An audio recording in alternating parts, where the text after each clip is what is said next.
Hello students,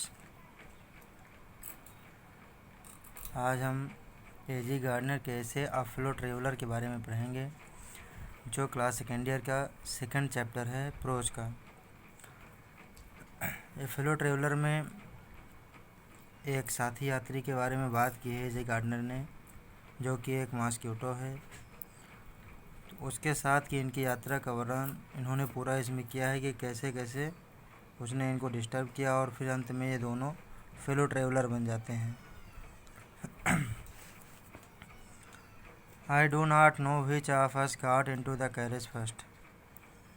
लेखक कहता है कि मैं नहीं जानता कि हम में से के कौन कैरेज में पहले आया था।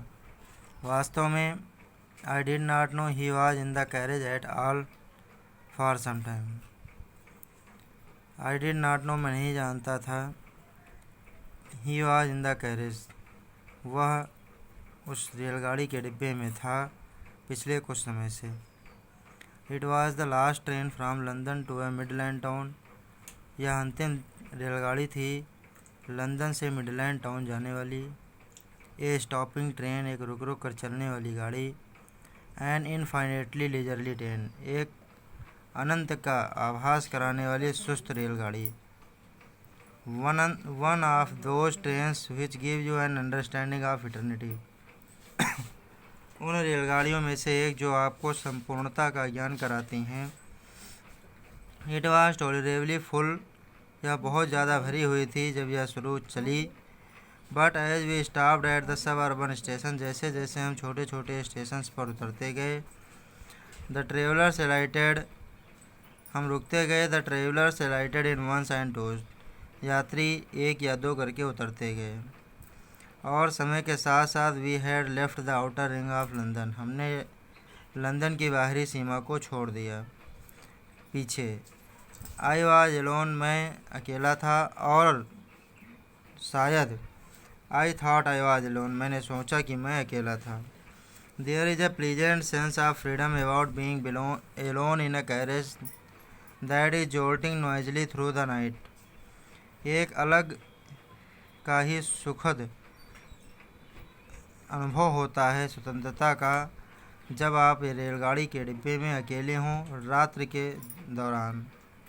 It is liberty and unrestraint in a very agreeable form, यह एक स्वतंत्रता और अनियंत्रितता होती है बहुत ही स्वीकारात्मक भावना में। You can do anything you like, आप कुछ भी कर सकते हो जो आप चाहो। You can talk to yourself as loud as you please, जितना तेज़ चाहो आप उतना तेज़ अपने आप से बात कर सकते हो, कोई आपको नहीं सुनेगा। You can have that argument with Jones, और आप एक काल्पनिक झगड़ा भी कर सकते हो काल्पनिक जॉन्स नाम के व्यक्ति के साथ। And roll him triumphantly in the dust without fear of a counter stroke, बिना किसी विपरीत आघात के भय के आप उसे धूल में मिला सकते हो, मार के गिरा सकते हो। आप अपने सिर के बल खड़े हो सकते हो। You can stand on your head and no one will see you, और कोई आपको नहीं देखेगा। यू कैन सिंग और डांस अ टू स्टेप, तुम गा सकते हो या नाच सकते हो एक दो स्टेप, या फिर प्रैक्टिस कर सकते हो गोल्फ स्ट्रोक की। Or play marbles on the floor without let or hindrance, या बिना किसी रोक या दबाव के आप कंचे खेल सकते हो फर्श पर। आप खिड़कियों को खोल सकते हो, बंद कर सकते हो विदाउट प्रोवोकिंग अ प्रोटेस्ट, बिना किसी विरोध के। You can open both Windows और शट बोथ, तुम दोनों खिड़कियों को खोल सकते हो और बंद कर सकते हो। वास्तव में तुम खोलते हुए उनको जा सकते हो और बंद करते हुए जा सकते हो, एक स्वतंत्रता के त्यौहार के रूप में।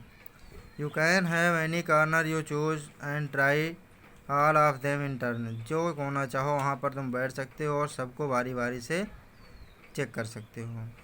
You can lie at full length on the cushions, seat पर आप पूरी लेंथ से बैठ सकते हो, लंबाई से। And enjoy the luxury of breaking the regulations and possibly the heart of DORA herself, और पूरी विलासिता का आनंद उठा सकते हो नियमों को तोड़ते हुए, और संभवतः आप स्वयं DORA का हृदय भी तोड़ सकते हो। DORA का मतलब होता है, ये रूल्स और रेगुलेशंस जो बनाए गए हैं रेलवे के द्वारा उनके बारे में है। The Defence of the Realm Act, an act which gave wide powers to the British government during the First World War. प्रथम विश्व युद्ध के दौरान जो ब्रिटिश पावर दिया गया था उसी के बारे में बताया गया है, वही रेलवे एक्ट का नियम है। Only DORA will not know that her heart is broken. DORA भी नहीं जान पाएगा कि उसका हृदय तोड़ दिया जा रहा है। ये यू हैव एस्केप्ड इवन डोरा, और आप उसके नियमों के पनिशमेंट से बच सकते हो। ऑन दिस नाइट, उस रात मैंने इन सब चीज़ों में से कुछ नहीं किया, ये मुझे सही नहीं लगी। जो मैंने किया वो बहुत ही साधारण था। जब अंतिम यात्री मेरा उतर गया, I put down my paper, मैंने अपना पेपर निकाला, रख दिया। स्ट्रेच्ड माई आर्म्स, अपने पैर फैलाए, हाथ फैलाए, खड़ा हो गया। लुक्ड आउट द विंडो, खिड़की से बाहर झांक कर देखा गर्मी की ठंडी रात को। विच आई